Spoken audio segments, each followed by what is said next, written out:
can have inside of your folder is the Larry Bell, and not just Larry Bell, but other Bloom's taxonomy words that students can use. So when they're asking questions or when they're having conversations, getting students to get used to using those academic vocabulary terms that are on grade level helps them build those vocabulary skills. Because even though we're science, a lot of the students, as we know, are low because they don't have the vocabulary. Right. And on the back are also some additional accountable talk stems as well on here. And last but not least, we have, let's see, right here. We have another sheet. What was that? That sheet. No, that was it. Okay. Yeah, that sheet was it. But yeah, thank you for asking the question. So when you have the sheet protectors, it lasts a lot longer because at first I had them just on regular, sheets of paper, and I, had to change it every time because it was getting crumpled up and wrinkled, and it was just a hassle. So that helps to keep, that helps keep everything in place. So any other questions so far? Great question. Any other questions so far? Okay. So with your, One more question. yeah, go ahead. I have a question about when you said model. So for a person who maybe just started groups, about how long do you take a whole day to do that before you actually start the group? That's a great question. So when I first introduced stations, it definitely took the entire class. It's going to Okay. take you a complete day to do it, as Ms. Thomas was saying, because I know she's a stickler on structure and having it right. Correct. When she does her labs, it's on point, but I know they were on point because she went over those expectations beforehand. So spend about a day, a class period doing it. Kind of model, you'll go through, you'll communicate behavior. So what's to be expected? How are you supposed to work as a group?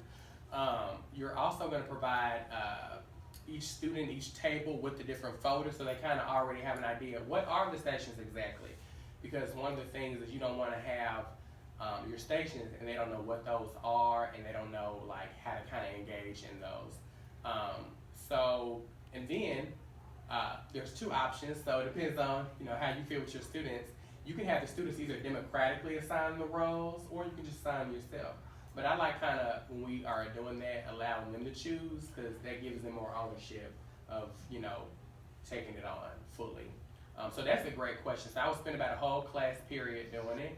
And as you're kind of modeling expectations, also I would have the folders already laid out. So as you can see, the folders are already laid out. So if I was going over right now, I would have the illustration folder. I would have all the rubrics and stuff that are on the table now for you guys laid out. I would explain it, explain the roles, and I would tell them, you're gonna have 12 minutes apiece, and when the timer goes off, everyone's gonna get up. Well, first you're gonna clean up your table, get up, kind of go around to the different stations, and then, explain, the reading station. What's that, what is that about, and the rubric and all of that good stuff.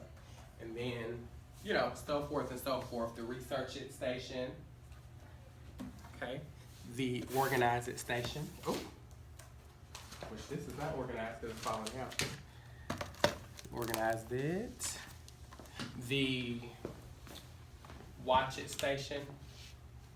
And then at the very end, the exit ticket stations, which are either write it or assess it.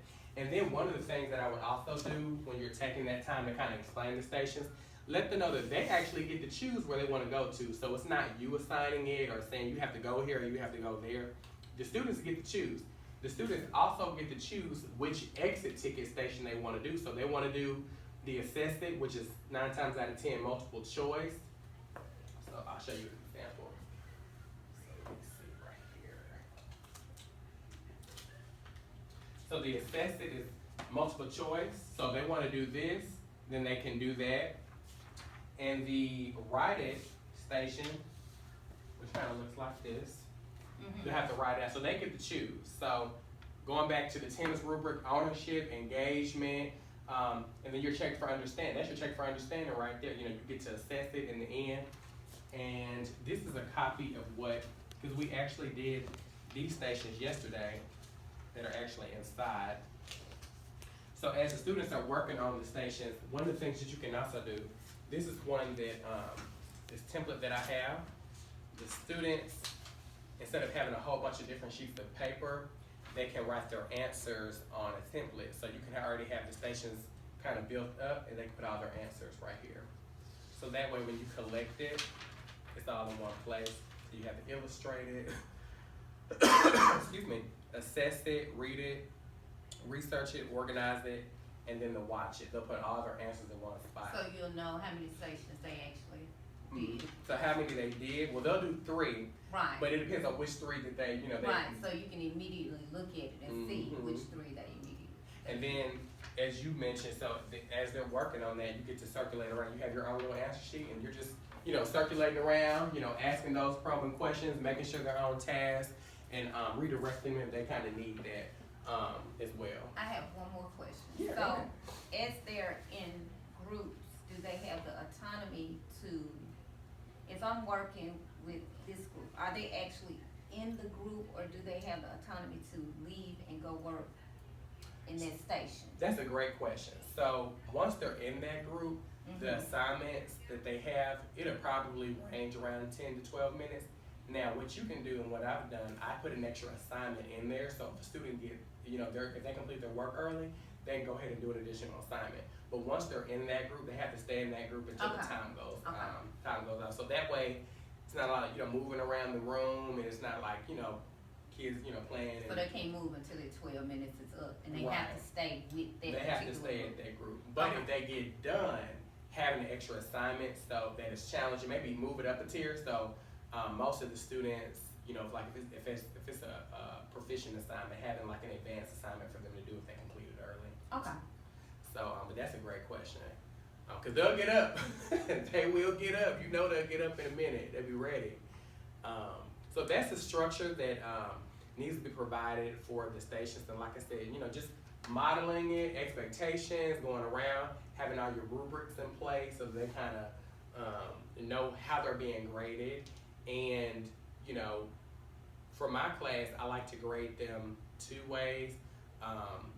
Based on their work that's completed, based on the exit ticket, the assess it or the write it, whichever they choose, and based on their collaboration with their peers. A lot of our students, especially in middle school, sometimes they have a hard time working with other students, so they need to know that a part of our vision at Chickasaw Middle School work collaboratively. So, some students say, I want to work by myself. It's like, well, we're an interdependent society, so you have to be able to depend on each other, not just in school, but in life. So, I grade them on that too, because that's really important. And I think, let me see.